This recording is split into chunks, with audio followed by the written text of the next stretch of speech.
बिस्मिल्लाहिर्रहमानिर्रहीम।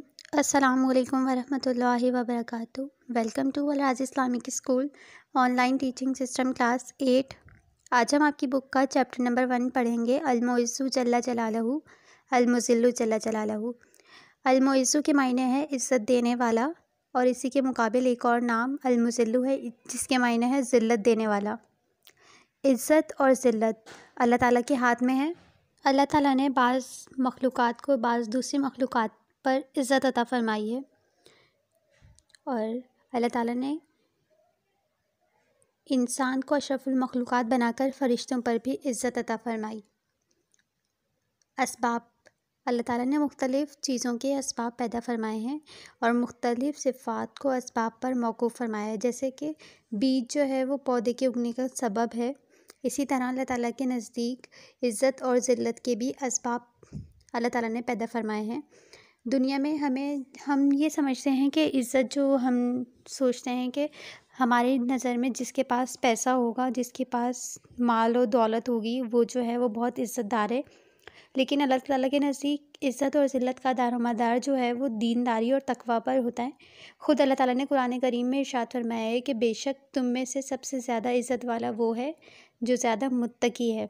हुकूमत और माल जो है उसमें इज़्ज़त जो हरगिज़ नहीं है, लेकिन अल्लाह ताला चाहें तो इनके ज़रिए इज़्ज़त भी दे देते हैं, और वरना अल्लाह ताला इन सब के होते हुए भी ज़लील कर देते हैं। हज़रत इब्राहीम अलैहिस्सलाम के ज़माने में एक वाक़या बताती हूँ आपको। हज़रत इब्राहीम अलैहिस्सलाम के ज़माने में नमरूद नाम का जो एक बादशाह था वो हुकूमत करता था, और उसकी जो हुकूमत थी वो सारी दुनिया में फैली हुई थी। बादशाह के गुरूर में उसकी मतलब वो जो था बादशाह, वो अपनी बादशाहत का जो गुरूर था उसको इतना था कि वो उस बादशाहत के गुरूर में आके खुदाई का दावा करता था कि मैं तो इतना बड़ा हूँ कि नाउज़ बिल्ला मैं खुदा हूँ, मुझे मानो। और उसके दरबार में रस्म थी कि जो भी कोई उनके दरबार में आता था तो वो उसको सजदा करते था। जब हज़रत इब्राहीम अलैहिस्सलाम ने उसके सामने दीन पेश किया, इस्लाम के बारे में बताया, तो उसने ना सिर्फ उनको झुटलाया बल्कि हज़रत इब्राहीम अलैहिस्सलाम को उन्होंने आग में भिगवा दिया था, नमरूद ने। अल्लाह ताला ने हज़रत इब्राहीम अलैहिस्सलाम की आग में भी हिफाजत फरमाई थी, और नमरूद जो था वो उसको एक छोटी सी हकीर मच्छर जो था, मच्छर के ज़रिए अल्लाह ताला ने उसको बेबस कर दिया था। मच्छर जो था वो नाक के रास्ते से उसके दिमाग में घुस गया था, और मच्छर के दिमाग में हिलने से ना नमरूद को एक तकलीफ़ होती थी, और उसे उस वक्त चैन आता था जब कोई उसके सर पर जूता मारता था। चुनांचे फिर नमरूद जो था उसने अपने दरबार में सजदे की रस्म की जगह ये एक हुक्म जारी कर दिया कि जो भी शख्स बाहर से आएगा वो आके सबसे पहले बादशाह के सर में जो है वो जूता मारेगा।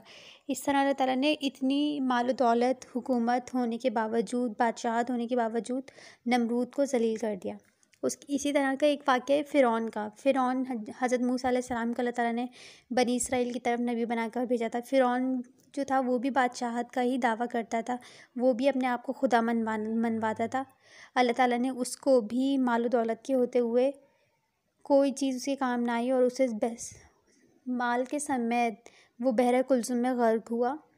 अल्लाह ताला ने फ़िरौन को भी नाकाम और ज़लील करने के लिए उससे हुकूमत नहीं छीनी, ना माल छीना, ना हुकूमत छीनी, कुछ भी नहीं छीना। उसके बावजूद वो कुछ भी नहीं कर सका, बेबस होके, और वो गर्क हो गया। यही हाल इज़्ज़त का दूसरी ज़ाहिरी सबब मतलब माल का है। इज़्ज़त और माल दोनों चीज़ें हम लोग ये समझते हैं कि जिसके पास माल है, ज़्यादा है, वो ज़्यादा इज़्ज़त वाला है, और जिसके पास कम है वो कम इज़्ज़त वाला है। लेकिन बल्कि अगर अल्लाह ताला चाहें तो माल के होते हुए भी जो है वो आदमी को ज़लील कर दे। जैसे क़ारून, हम यहाँ पे क़ारून के बारे में बात करते हैं। क़ारून जो था, क़ारून को अल्लाह ताला ने बहुत ज़्यादा माल दिया था, बेहिसाब माल। अल्लाह ताला ने उसको इतनी दौलत दी थी कि अल्लाह ताला ने कभी किसी को नहीं दी। उसके ख़ज़ाने जो उसके पास थे, इतने ख़ज़ाने थे कि उस ख़ज़ाने की जो कुंजियाँ थी, मतलब चाबियाँ दी थी, वो भी कई आदमी मिल के उठाते थे। जब हज़रत मूसा अलैहिस्सलाम ने क़ारून के सामने ज़कात का हुक्म पेश किया कि ज़कात देनी चाहिए, तो उसने ख़ुद भी नहीं माना और लोगों को भी मानने से मना किया। पूरी कौम को उस चीज़ पे आमादा कर लिया कि कोई ज़कात नहीं देगा। तो फिर हज़रत मूसा अलैहिस्सलाम पर उसने गुनाह की तहमत भी लगाई। हज़रत मूसा अलैहिस्सलाम की बद्दुआ से वो क़ारून जो था वो अपने ख़ज़ानों के साथ ही ज़मीन में धँस गया था। उसका जो माल था वो उसके कुछ भी काम ना आया। अल्लाह ताला ने उसे ایسی ذلت دی تھی کہ آج بھی لوگ اس کے نام سے نفرت اور حقارت سے سنتے ہیں یا سنتے لیا جاتا ہے نام ان کا۔ حضرت ابراہیم علیہ السلام، حضرت موسیٰ علیہ السلام کو اللہ تعالیٰ نے عزت دی، اور ان کے پاس نہ تو مال تھا اور نہ ہی ان کے پاس بادشاہت تھی۔ اسی طرح حضرت عیسیٰ علیہ السلام کو اللہ تعالیٰ نے عزت دی، ان کے پاس اپنا گھر تک موجود نہیں تھا۔ اللہ تعالیٰ نے حضرت محمد صلی اللہ علیہ وآلہ وسلم کو عزت دی، حالانکہ آپ صلی اللہ علیہ وآلہ وسلم کے وصال ایسے حال میں ہوا تھا کہ ان کے گھر میں فاقے چل رہے تھے اور گھر میں چراغ جلانے کے لیے تیل تک نہیں تھا۔ اس کے بعد ہم بات کرتے ہیں ابو لہب کے بارے میں۔ ابو لہب جو ہے وہ حضرت محمد صلی اللہ علیہ وآلہ وسلم کا سگا چچا اور خاندان بنی ہاشم کا جو تھا وہ سردار تھا۔ حضرت محمد صلی اللہ علیہ وآلہ وسلم نے اپنے خاندان کو اللہ کی طرف جب دین کی دعوت دی تھی تو ابو لہب نے آپ صلی اللہ علیہ وآلہ وسلم کی شان میں گستاخانہ الفاظ کہے تھے۔ تو اللہ تعالیٰ نے ابو لہب کی مذمت میں سورہ لہب نازل فرمائی تھی، جس میں اللہ تعالیٰ نے اس کی سزا اور بربادی کی وعید سنائی تھی۔ ابو لہب آپ صلی اللہ علیہ وآلہ وسلم کی دشمنی میں کفار کا شریک تھا، کافروں کا ساتھ دیتا تھا، حضرت محمد صلی اللہ علیہ وآلہ وسلم کو اذیت دینے میں ان کا ساتھ دیتا تھا۔ تو اسی وجہ سے جو کافر تھے وہ ان کی نظر میں بہت معزز تھے، وہ کہتے تھے کہ حضرت محمد صلی اللہ علیہ وسلم کا رشتہ دار ہو کے کافروں کے ساتھ ہے، ہمارے ساتھ ہے۔ لیکن جس ٹائم اس کو ایک بیماری ہو گئی تھی، طاعون، وہ طاعون میں جب مبتلا ہو گیا تھا تو کوئی بھی اس کے پاس نہیں چاہتا تھا کہ کہیں یہ جو مرض جیسے لگی ہوئی ہے ہمیں بھی نہ لگ جائے۔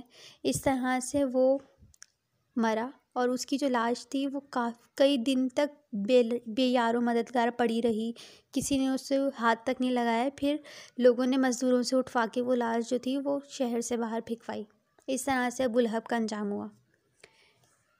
حضرت بلال کے بارے میں بات کرتے ہیں کہ حضرت بلال جو تھے وہ ایک سیاہ فام حبشی تھے، مطلب نہ وہ شکل صورت کے لحاظ سے خوبصورت تھے، نہ ان کا کوئی عالی نسب تھا، نہ ان کے پاس کوئی مال و دولت تھا، بلکہ غلام تھے۔ وہ اللہ تعالیٰ پر اور آپ صلی اللہ علیہ وآلہ وسلم پر ایمان لائے، اور اسی وجہ سے ایمان لانے کی وجہ سے کفار مکہ جو تھے وہ انہوں نے بہت اذیتیں دیں حضرت بلال کو، لیکن پھر بھی وہ ثابت قدم رہے اور اللہ تعالیٰ نے انہیں ایسی عزت دی کہ مسجد نبوی کا مؤذن بنایا۔ سفر ہو، کوئی بھی حالت ہو، کیسے بھی حالات ہوں، ہمیشہ مسجد جو اذان کی خدمت تھی انہی کے سپرد رہی۔ ایک مرتبہ نبی کریم صلی اللہ علیہ وآلہ وسلم نے فرمایا کہ میں نے بلال کے قدموں کی آہٹ جنت میں سنی۔ یوں اللہ تعالیٰ نے حضرت بلال رضی اللہ تعالیٰ عنہ کو بغیر کسی عہد و منصب کے، مال و دولت کے، حسب و نسب کے عزت عطا فرمائی۔ امیر المومنین حضرت عمر فاروق رضی اللہ تعالیٰ عنہ حضرت بلال کو سیدنا بلال یعنی کہ میرے آقا بلال کہہ کے پکارتے تھے۔ آج بھی جو ہے ان کا نام عزت سے لیا جاتا ہے۔ ہم نے اس سبق میں کیا سیکھا؟ ہم نے یہ سیکھا کہ ایسے لوگوں کا تذکرہ نہیں کرنا چاہیے جو کہ برے ہوں، ہمیں اچھے لوگوں کے ساتھ رہنا چاہیے۔ عزت ہو، ذلت ہو، وہ سب اللہ تعالیٰ کے ہاتھ میں ہے۔ کسی کے پاس پیسے نہیں ہیں تو اس کو یہ نہیں سمجھنا چاہیے کہ ان کے پاس پیسے نہیں ہیں، کہ مال و دولت ہونا، یہ امیری غریبی ہونا، یہ سب اللہ تعالیٰ کی طرف سے ہے۔ اللہ تعالیٰ چاہیں تو مال ہوتے ہوئے بھی ذلیل کر دیں، اور اللہ تعالیٰ اگر نہ چاہیں تو کسی کے پاس کتنا ہی مال کیوں نہ ہو اس کی عزت نہیں ہوتی۔ لوگوں کو ہمیں بھی چاہیے کہ ہم لوگوں کو عزت دیں۔ امید ہے آپ کو چیپٹر سمجھ میں آیا ہوگا۔ السلام علیکم ورحمۃ اللہ وبرکاتہ۔